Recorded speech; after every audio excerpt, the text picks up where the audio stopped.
absolute gap. And this is the violence of language, that it violently imposes a certain what, in very non-appropriate terms, we would have called world view. It's a certain vision of reality, horizon of understanding, which is ultimately violently imposed and exclusive of others. Even when you are open to the other, you are automatically translating the other into your horizon, and so on and so on. Heidegger, of all people, isolated very nicely this violent aspect of language when he, and here Heidegger has something important to say, I claim. When Heidegger refers to essence of language as the verbal form, das Wesen, essencing of language. What does he mean? He means that the language, he doesn't mean the essence of language. He means that the language essentializes, in the sense that establish relations of what is crucial, what is not crucial, and so on. A very simple example. For example, let's take a castrato voice. Till early modernity, castrato voice was considered the most beautiful. It was basically considered as the closest we can get to angel's voice before the fall, before sexual difference, before Eve intervened, of course. But a little bit later, with French Revolution, Enlightenment, castrato voice was considered a disgusting abomination, and so on. Or the classical, ridiculously famous example of Swiss Alps, which, you know, when Goethe was very young, they were still considered a horror, no? Like this ugly part, you pass over it just with curtains closed when going to beautiful Italy.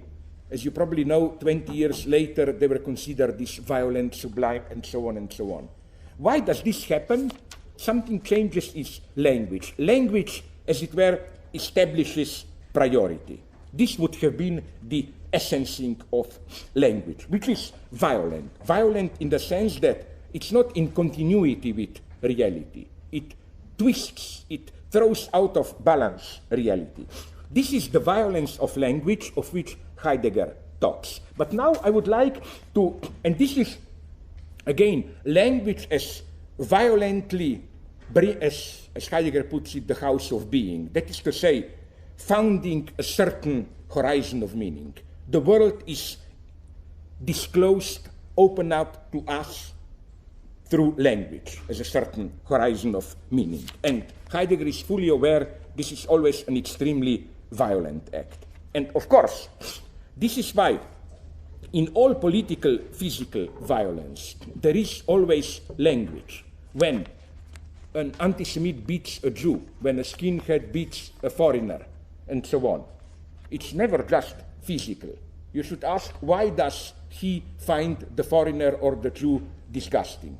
Because the horizon of meaning within which he dwells tells him this. There is no properly human violence without language, which is not grounded in language. But here I would like to supplement Heidegger with Jacques Lacan. Throughout his work, Lacan proposes variations on Heidegger's motive of language as the house of being. But Lacan adds something.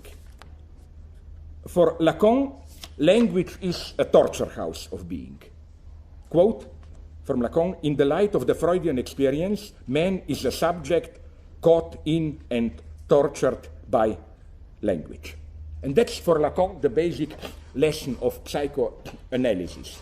What we call symptoms, from conversion symptoms inscribed into the body up to total psychotic breakdowns, these are all so many traces of how there is, that's Lacan's idea, between living being and language there is an original gap.